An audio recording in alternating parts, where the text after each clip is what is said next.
कभी कभी जो दिखता है वो सच नहीं होता और जो सच होता है वो तो कभी दिखाई ही नहीं देता।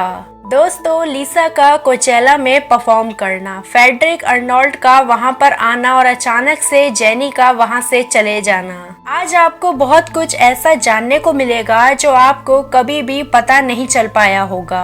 ब्लैकपिंक की मेन डांसर और सबसे पॉपुलर मेंबर लिसा, जिनको हम सभी ने अपने सपनों के पीछे भागते और अपने हर सपने को पूरा करते हुए पिछले कई सालों से देखा है, वही लिसा को कुछ टाइम से बिलियनियर बिजनेसमैन फ्रेडरिक अर्नोल्ट के साथ जब बार बार कैमरे के सामने देखा गया तो ना बस उनके फैंस के दिलों में बल्कि दुनिया भर के लोगों के लिए ये एक कंट्रोवर्सी और मिस्ट्री का टॉपिक बन गया।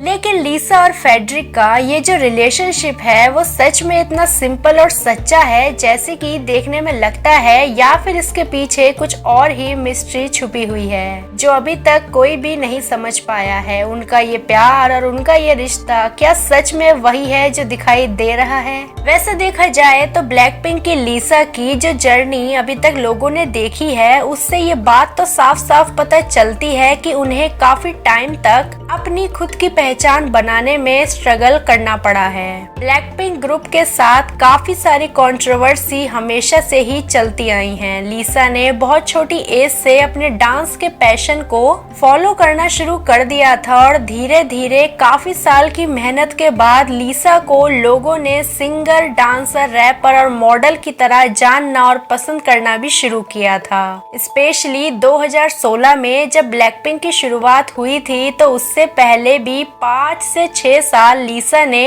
ट्रेनी की तरह काफी हार्ड वर्क अपने आप को इम्प्रूव करने में लगाया था। तो अब हम ये बात बोल सकते हैं कि लिसा ने इस म्यूजिक और फैशन इंडस्ट्री में लगभग 9 से 10 साल कम्प्लीटली लगा दिए हैं। लिसा 2022 में पहली बार फ्रेडरिक अर्नोल्ट से मिली थी। फ्रेडरिक जो कि एक फ्रांस के बिजनेसमैन हैं जो दुनिया के सबसे पावरफुल और अमीर परिवार में से एक हैं। इनका जन्म 1995 में हुआ था और इनके फादर जो कि बर्नार्ड अर्नोल्ट LVMH जो कि एक लग्जरी कंपनी है उसके CEO हैं। LVMH एक लग्जरी कंपनी है जिसके अंडर लुइस वेटॉन, डियोर, फेंडाई जैसे बड़े ब्रांड्स आते हैं। इस कंपनी की वैल्यू $500 बिलियन से भी ज्यादा है। सोचिए, फ्रेडरिक एक ऐसे परिवार से बिलोंग करते हैं जिनका पूरा बिजनेस फैशन और लग्जरी वर्ल्ड पर राज करता है। लेकिन फ्रेडरिक सिर्फ एक रिच पापा के ही बेटे नहीं हैं, उन्होंने खुद भी अपनी आइडेंटिटी बनाई है। उन्होंने अपनी खुद की एक high and luxury watch brand बनाई है। वो अपने आइडियाज और हार्डवर्क से ब्रांड को नए लेवल पर ले गए। टेक्नोलॉजी और इनोवेशन में भी उनका बहुत डीप इंटरेस्ट है। फ्रेडरिक वॉचेस को स्मार्ट बनाने पर काम करते हैं, मतलब लग्जरी के साथ साथ फ्यूचर का टच भी। तो देखा जाए तो फ्रेडरिक अर्नोल्ट अपने आप में एक हाई वैल्यू और सच बताऊं तो एक्सट्रीमली हाई लेवल के बिजनेसमैन हैं, जिनका नाम दुनिया भर में बहुत फेमस है अपनी अमीरी के चलते।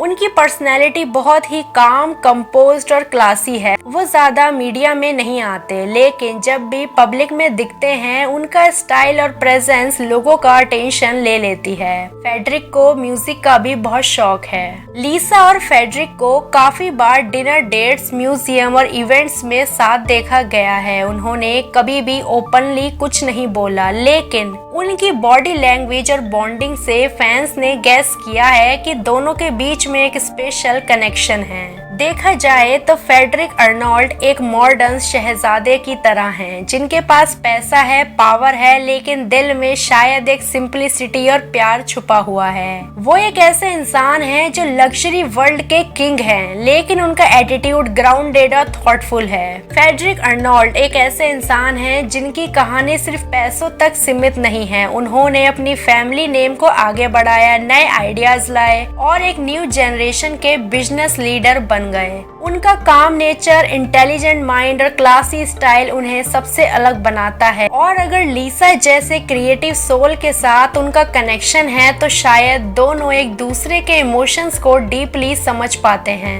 लेकिन असली कंट्रोवर्सी तो तभी से ज्यादा शुरू हो गई जब से हाल ही में हुए लीसा के कोचेला परफॉर्मेंस में हमने फेडरिक अर्नोल्ट को देखा। लीसा ने कोचेला में अपना पावरफुल डांस और लुक्स से सभी का ध्यान अपने ऊपर ले लिया था और सभी लीसा के डांस मूव और कॉन्फिडेंस के दीवाने हो गए थे। तभी जब ऑडियंस के बीच फेडरिक अर्नोल्ट नजर आए तो सारी स्पॉटलाइट एकदम फेडरिक के ऊपर आ गई थी। फेडरिक लीसा को सपोर्ट और चीयर करने के लिए लीसा के कोचेला परफॉर्मेंस को देखने के लिए गए थे। कुछ फैंस की माने तो वहां पर लीसा की मॉम रोजे और जेनी भी लीसा की परफॉर्मेंस को फुल एंजॉय कर रहे थे और उन्हें चीयर भी कर रहे थे। जी हाँ दोस्तों, लीसा को ब्लैकपिंक मेंबर जेनी पूरे कॉन्फिडेंस से चीयर कर रही थी। जेनी ने अपने आप को थोड़ा ज्यादा कवर किया हुआ था, शायद अपनी प्राइवेसी के चलते। दोस्तों, फेडरिक अर्नोल्ट अपने कुछ दोस्तों के साथ लीसा का परफॉर्मेंस देखने आए थे। वो बार बार लीसा का डांस और सिंगिंग को एडमायर कर रहे थे और लीसा को परफॉर्म करते देख काफी खुश भी हो रहे थे और ये चीज ब्लिंक्स को काफी ज्यादा पसंद भी आ रही है। लेकिन एक वीडियो इस चीज का भी काफी ज्यादा वायरल हो रहा है। जैसे ही जेनी ने फेडरिक अर्नोल्ट को आते हुए देखा, वो तुरंत ही लीसा का परफॉर्मेंस छोड़ के चली गई। जी हाँ दोस्तों, जेनी किम फेडरिक अर्नोल्ट को देखते ही वहां से चली गई थी। लेकिन जेनी के ऐसा करने के काफी सारे रीजन सामने आ रहे हैं। दोस्तों, कुछ लोगों का ये भी कहना है कि लीसा का कोचेला परफॉर्मेंस को फेडरिक अर्नोल्ट की वेल्थ और कनेक्शन की वजह से ज्यादा हाइप और सिक्योरिटी मिली है। यानी कि लीसा ने जो कोचेला में परफॉर्मेंस दिया है उसमें फेडरिक ने भी अपनी साइड से और अपने तरीके से हेल्प की है। इससे पहले भी ये बात सामने आई थी कि लीसा को जो ऑस्कर्स में परफॉर्मेंस देने का मौका मिला था वो भी फेडरिक अर्नोल्ट के हाई कनेक्शंस की वजह से ही था। अब ये चीज इतनी तेजी से वायरल होने लगी है कि लोगों ने लीसा को ही हेट देना शुरू कर दिया, ये बोल के कि कोचेला, ऑस्कर्स और पता नहीं कितनी चीजें लीसा को बस फेडरिक की वजह से ही मिल रही हैं, ना कि उनके खुद के हार्डवर्क और स्ट्रगल के लिए, जिसकी वजह से लीसा को और ब्लैकपिंक को लगातार हेट मिलता ही रहता है। और जब जेनी ने क्राउड के बीच में फेडरिक को आते हुए देखा तो उन्हें डर था कि फिर से लोग हाल ही में हुए जेनी के कोचेला परफॉर्मेंस को भी फेडरिक की हेल्प बोलकर हेट देना शुरू कर देंगे। इसीलिए जेनी वहां से तुरंत ही चली गई और जितनी देर भी वो वहां पर थी पूरे टाइम उन्होंने खुद को कवर किया हुआ था। दूसरा रीजन जिसकी वजह से जेनी तुरंत ही फेडरिक को आते देख वहां से चली गई वो था अगेन डेटिंग कंट्रोवर्सी। जी हाँ दोस्तों, जेनी काफी बार डेटिंग न्यूज के चलते हेडलाइंस में आती ही रहती हैं और लोगों ने कभी भी हेट देने में कोई कमी नहीं छोड़ी है। तो वो नहीं चाहती थी कि लीसा और फेडरिक के साथ उनसे रिलेटेड कोई भी डेटिंग न्यूज वायरल होने लगे, क्योंकि जेनी और फेडरिक का कोई भी रोमांटिक रिलेशनशिप नहीं है और जेनी बिल्कुल भी फेडरिक के साथ ऐसी किसी भी न्यूज या कंट्रोवर्सी का पार्ट नहीं बनना चाहती थी, क्योंकि ये बात तो सभी को पता है कि हेट मिलने से मेंटल हेल्थ बहुत ज्यादा बेकार होने लगती है और जेनी फिर से इतना बड़ा रिस्क नहीं लेना चाहती होंगी। लेकिन इन सभी न्यूज के चलते शायद कुछ लोग ये बात भूल गए हैं कि लीसा ब्लैकपिंक की मेन डांसर और रैपर हैं और ब्लैकपिंक दुनिया का सबसे बड़ा गर्ल ग्रुप है और फेडरिक लीसा से 2022 में मिले थे, जबकि लीसा और ब्लैकपिंक 2015-16 से ही अपनी ग्रुप एक्टिविटी शुरू कर चुके थे और एक्सट्रीमली पॉपुलर और सक्सेसफुल भी हो गए थे। तो लीसा सेल्फ मेड वुमेन है जो सच में कोई भी लीसा और ब्लैकपिंक को सिर्फ ये बोल के पीछे नहीं कर सकता कि आज ब्लैकपिंक किसी और की हेल्प की वजह से बना है। ब्लैकपिंक दुनिया का सबसे बड़ा गर्ल ग्रुप अपनी खुद की सालों की मेहनत से ही बना है।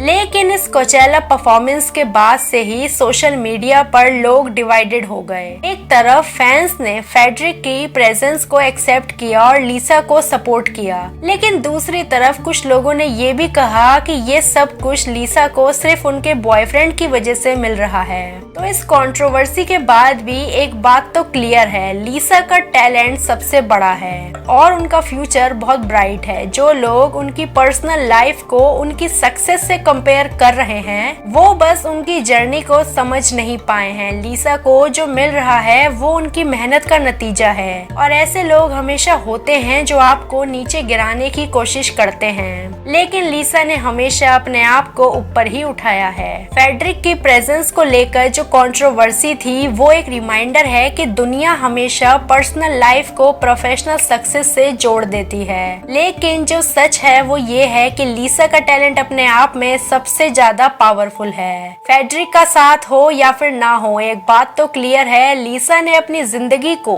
उस पॉइंट तक ले जाने के लिए जो हार्डवर्क और सेक्रीफाइस किया है उसका कोई भी सब्स्टिट्यूट नहीं हो सकता।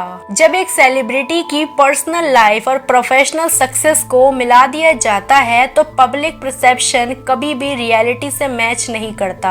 लिसा को भी ये फेस करना पड़ता है। उनकी पर्सनल लाइफ में कोई भी चीज हो, लेकिन उनकी प्रोफेशनल लाइफ बिल्कुल अलग है। जो लिसा की परफॉर्मेंस को देखकर हम एडमायर करते हैं वो उनके पर्सनल स्ट्रगल का ही रिजल्ट है। जब लिसा को किसी भी सिचुएशन में सपोर्ट मिलता है तो वो सिर्फ उनके टैलेंट का ही नहीं बल्कि उनके फैंस का भी अनकंडीशनल लॉयल्टी और प्यार है। ये सब उन फैंस के सपोर्ट का रिजल्ट है जो हर स्टेप पर उनके साथ खड़े हैं, जो हमेशा उनका सपोर्ट करते हैं और जिनके लिए लिसा सिर्फ एक आइडल नहीं है, एक इंस्पिरेशन है। फैंस की ये कमिटमेंट भी एक पावरफुल फोर्स है जो लिसा को अपने गोल्स के लिए और भी ज्यादा मोटिवेटेड रखती है। और सबसे बड़ी बात तो ये है कि लिसा ने अपने आप को कभी भी अंडर एस्टिमेट नहीं किया। उन्होंने अपने आप को कभी ये नहीं कहा कि वो कम है या फिर उनके पास वो नहीं है जो दूसरे लोगों के पास है। उन्होंने अपने पोटेंशियल को समझा और उसी बिलीफ से हर दिन अपने आप को पुश करती रही। ये हम सबके लिए भी एक लाइफ लेसन है कि जब तक हम अपने आप की वैल्यू नहीं करेंगे तब तक कोई भी हमारी वैल्यू नहीं करता।